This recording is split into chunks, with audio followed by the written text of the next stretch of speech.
Coach. I'm ready for you.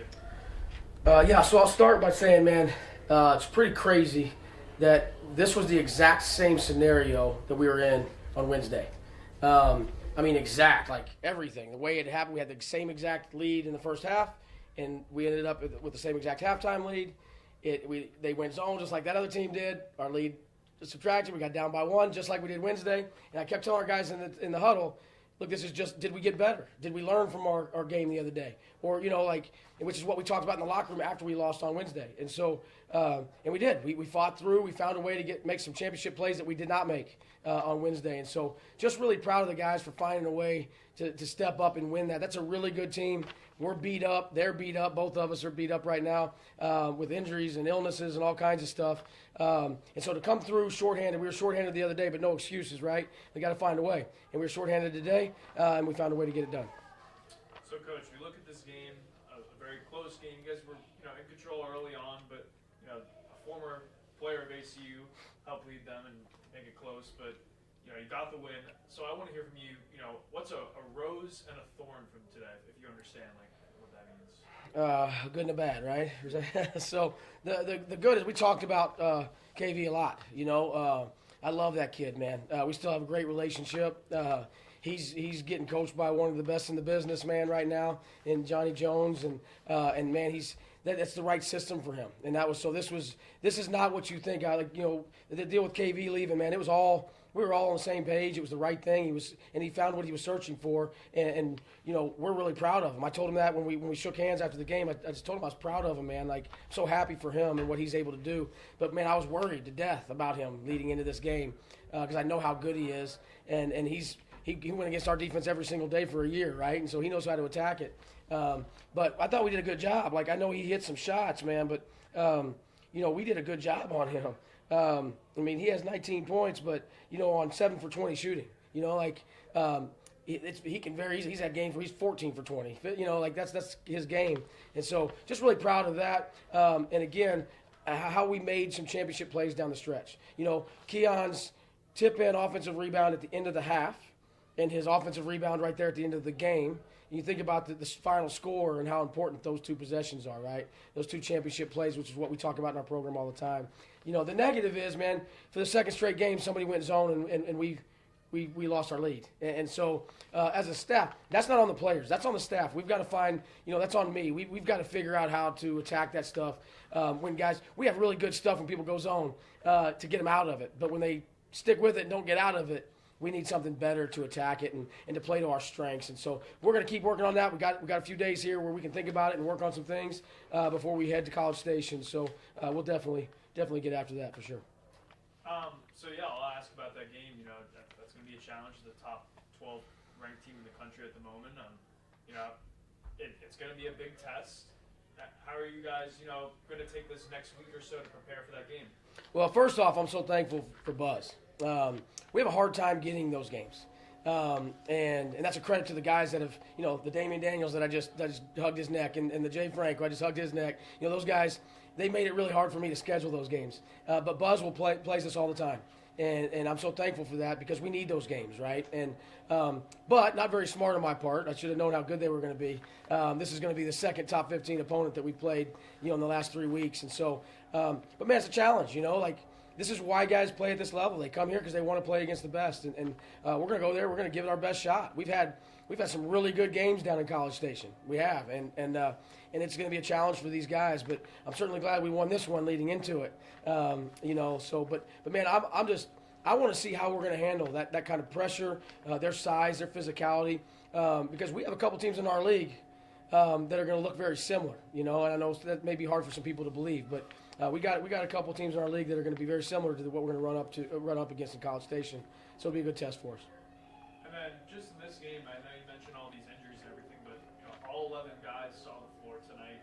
I guess as a coach, how happy does that make you to know that everyone can come in and contribute and help this team win. Extremely. It's created some problems for me, honestly. You know what I mean? Like, usually it's pretty easy. Well, it's pretty cut and dry. These 8 or 9 are ready. The other ones aren't quite ready. These guys are actually, it's a good problem. I'm glad I have it. But, you know, I've got to find, and that's what we talked about after the game. We had some guys that played more minutes that didn't play as many today because other guys were playing well. And every single game, I think, with this group, it's going to be a different group of guys, you know? And, you know, this is our fourth straight game where we've played without somebody. Due to illness or injury, and we've had a different starting lineup. We've had different guys step in and play. We have guys playing different positions, and so I'm extremely excited. It's what I've been saying since the beginning of the year. Like, I love coming to practice every day with this team, and like nobody looked at me like, you know, Dontrez, I'm going to play the 4. You know, he's not 4 man. He just said, okay, coach, what do you want me to do? You know, and in this game, because of their size, I knew that they were bigger. I threw Q down there. I said, Q, you got to play the 4 for us, right? And then Leo, man, you're going to play the 4 for us. I actually planned on playing Leo more at the 4, but then they went zone. And so if they were going to man us, I was going to play him more tonight. But hopefully when we get back from, you know, our couple-day break, Braden's healthy. He's ready to go.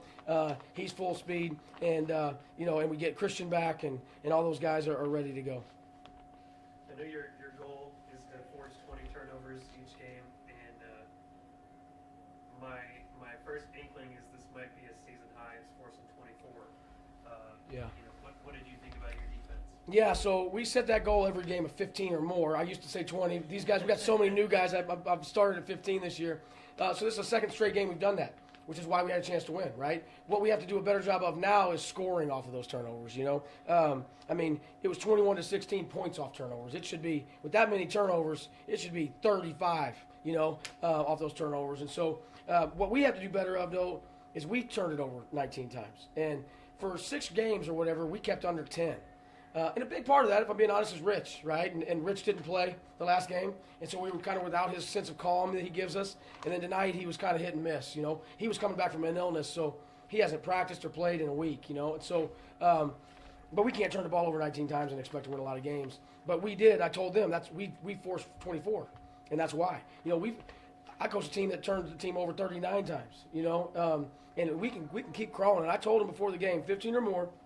And as we progress through this year, the number's going to be 20. And so now that they've hit 20, you know, they did it to themselves. The next one will probably be 20. Last minute, you chose not to take a timeout and let them run through. What was your thought process there? I was out of them. I was out of them. So I called one early because I was worried about. So we went down, and I wanted to set my defense because we didn't get a stop for a while, and I wanted to make sure we had the guys in there that I wanted defensively. So the possession before, after we scored, I called a timeout. I think that's the possession you're talking about. And so after we scored, I called the timeout so we could set our defense, and we did. We got to stop. We had the right guys in there, and then they fouled us, and then I was out. So I had to call one early. I usually like to have 2 in the pocket, but man, early in the second half, I had to burn one, and so that I only had that one in my pocket at the end. So, you know, Leo, 22 points. I think this is the 9th straight game that he's gone 15 or more, and he has the crucial bucket, you know, to give you guys the lead at the end. What do you think about this? Yeah, I'm super proud of Leo, man. He's grown so much. Like, you don't see situations like Leo anymore. Leo came here as a snot-nosed freshman, 17 years old. He was a young freshman when he got here. Didn't speak a word of English, didn't know how to play. He doesn't like it when I say that, but we redshirted him. He goes through a redshirt year, struggles in his redshirt freshman year, but he just continued to develop. These kids nowadays, they don't give themselves time to do that, you know. And Leo played through the portal age. He could have left, and he didn't. He chose to stick around. And he's gotten better, and he's being rewarded for it right now. He's the best player on the floor most nights, you know, just stat-wise. Now, what I'm really proud of, though, is not the 22 points. I know he can do that. I've been on him about rebounding the ball, and I told him he needs 6 or more. And he did. He got 6 tonight. I'm going to raise it to 8 now, you know. But he's got to rebound, too. He's got to do more than score. And then we got to continue to tighten up our ball screen defense. Because our ball screen defense it's a little bit of a liability right now. And that's usually one of our strengths.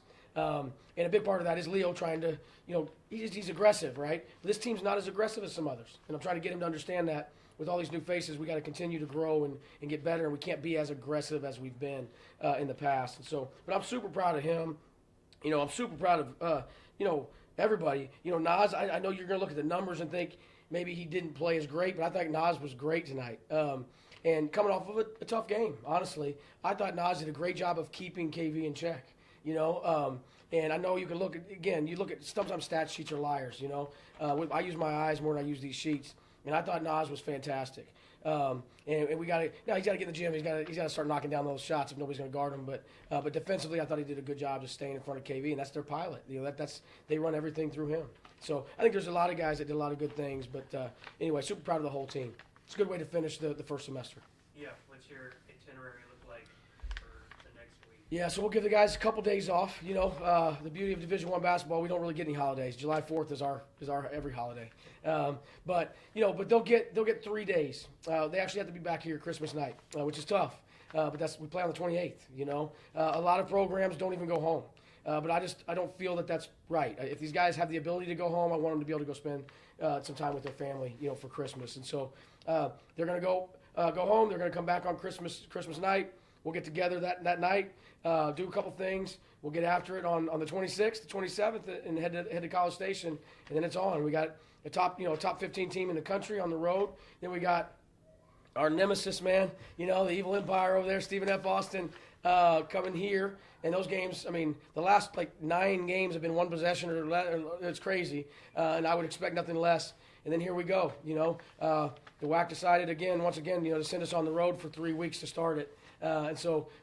We've been road dogs all year. That's one of the reasons why we set the schedule the way we did. So super excited to get a break, but also get back and get going. Must be nice to have a holiday break for Christmas. Some of us have to provide the big country with sports. That's right, and we appreciate it. One more question. So, Leo, Hunter, Jack, we might be doing a bit of a story here on some of the players with international backgrounds. Tell me what it's like, I guess, having this melting pot of players from all different countries, and they're coming in here. They're all here for a common purpose of winning. Yeah. Tell me what it's like. Man, it's awesome. One, I think that I love bringing international kids over. I think the way they're brought up, the way that they're taught the game is the way that I was taught the game, right? And it's gotten a little different here. And I'm not knocking our system here, but I think that these guys come over more fundamentally sound. So I love that factor, right? But also, man, they're sponges when they get here. They want to learn. They want to soak everything in. And just like I talked about with Leo coming over and just what do you need me to do, right? And being able to work through the struggles. And so, and Hunter was no different, and Hunter took the junior college route, but he came in ready to go. And they're all good kids. It's hard to understand them at times. And here's the crazy part: the hardest one to understand is Hunter. And they speak English in Australia, But Leo is starting to grow. He picked up all the wrong stuff over here, with his language, the slang and all that stuff. But he's wonderful. And then Yanni, Yanni, from Puerto Rico, and he's been in Mexico, and he's been all over the world, playing basketball. And so I love it. I just love how they want to be coached. How they love to sit down and just have a conversation about hoops. That's hard to find nowadays. And so I just love being around all of them, and I would expect that you're going to see a lot more of it as our program continues. Thanks, man. I appreciate you. You guys have a good Christmas, man. You as well.